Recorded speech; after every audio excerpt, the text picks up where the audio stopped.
The BBC, or British Broadcasting Corporation, is known these days for vividly shot high-definition documentaries, especially the wildlife programs of zoologist David Attenborough, such as Life and Planet Earth. I grew up watching BBC documentaries, and though I've always enjoyed wildlife presentations, my cup of tea is history, particularly the development of human knowledge and technology. In this video, I want to go back in time and look at three history documentaries I loved growing up that were made by the BBC in the 1970s. Although they're not available in high definition, they're the kind of intelligent, engaging and informative media I think makes them worth recommending watching today. First up, The Ascent of Man, broadcast in 1973.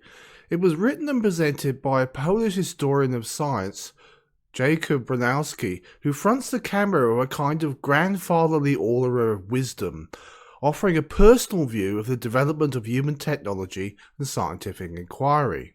These programs or essays are a journey through intellectual history, a personal journey to the high points of man's achievement, what the poet Yeats called monuments of unaging intellect. The 13 episodes are shot at locations across the globe and edited with a sense of drama and intrigue, but also an appreciation for the wonder and beauty of technological processes in action.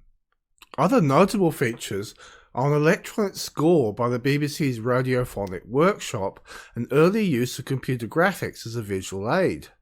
My favourite episode, number 4, The Hidden Structure, which examines the use of fire, metals and the pursuit of alchemy, begins with a sequence of fire transforming substances that at first you cannot identify, gradually coming into focus. Later in the episode is a sequence that examines how careful ritual preserved the knowledge of technological processes necessary in traditional smithing of a Japanese katana sword. Bronowski unfortunately died about a year after the series was broadcast at age 66. The series is available on DVD, and there's also a book available that accompanies the series, which is pretty much a word-for-word transcription of the narration that Bronowski uses in the series itself. The second documentary series is Connections. The first series broadcast in 1978, and it takes a very different look at the development of science and technology through history. It's again written and presented by a historian of science, but James Burke's style is different from Bronowski. It's a kind of earnest, matter-of-fact presentation mixed with quirky energy and humour. Would you do me a favour? I'd like to stop talking for a minute, and when I do, take a look at the room you're in. And above all, at the man-made objects in that room that surround you. The television set, the lights, the phone, and so on. And ask yourself what those objects do to your life just because they're there. Go ahead.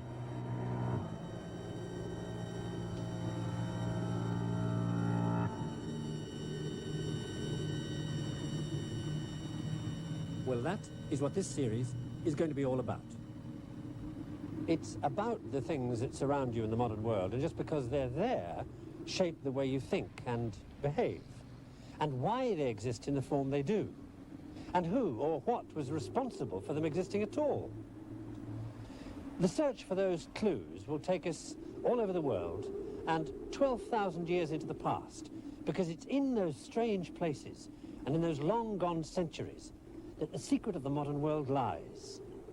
And you'd never believe the extraordinary things that led to us being the way we are today. Things like, for instance, why a 16th century doctor at the court of Queen Elizabeth did something that made it possible for you to watch this screen now. Or the fact that because 18th century merchants were worried about ships' bottoms, you have nylon to wear.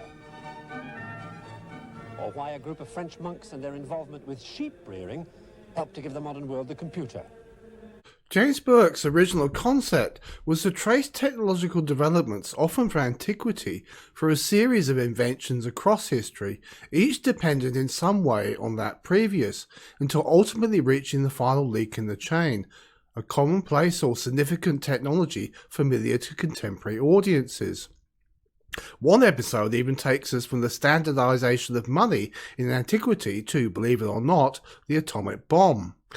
There was a second and third series broadcast in 1994 and 1997 respectively, and Burke has made numerous other documentaries. The book Connections is also worth reading, with each chapter basically following the same journey as each episode of the series. Connections is available on DVD in more than one edition, including a compilation of all three series. For the third BBC documentary in the 1970s, we move into purely historical territory. Now, Western European history in the Dark Ages, a period from roughly 500 AD to 800 AD, called the Dark Ages because of the lack of historical records compared to the periods before and after, has received considerable attention in the past few years through drama series such as Vikings and The Last Kingdom. Legendary British figures of this period are the focus of Michael Wood's first In Search Of series, In Search of the Dark Ages, first broadcast in 1979.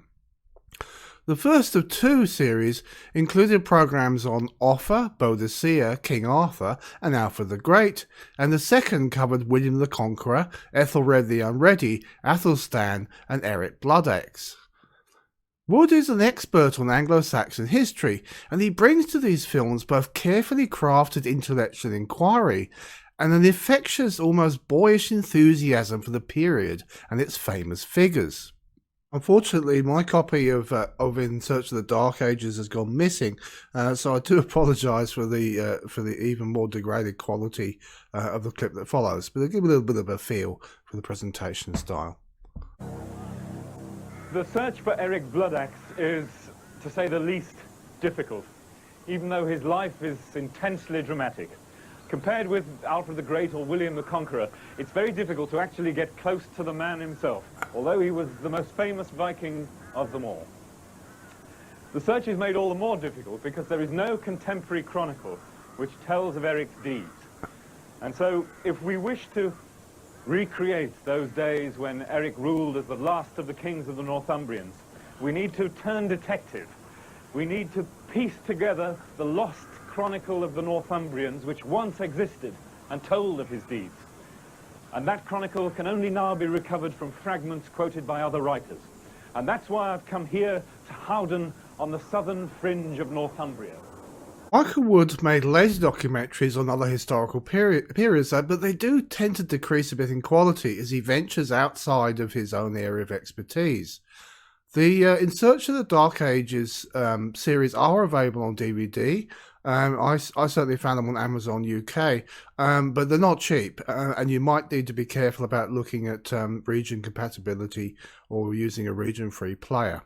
That's the just three of my favourite historical documentaries made by the BBC in the 1970s.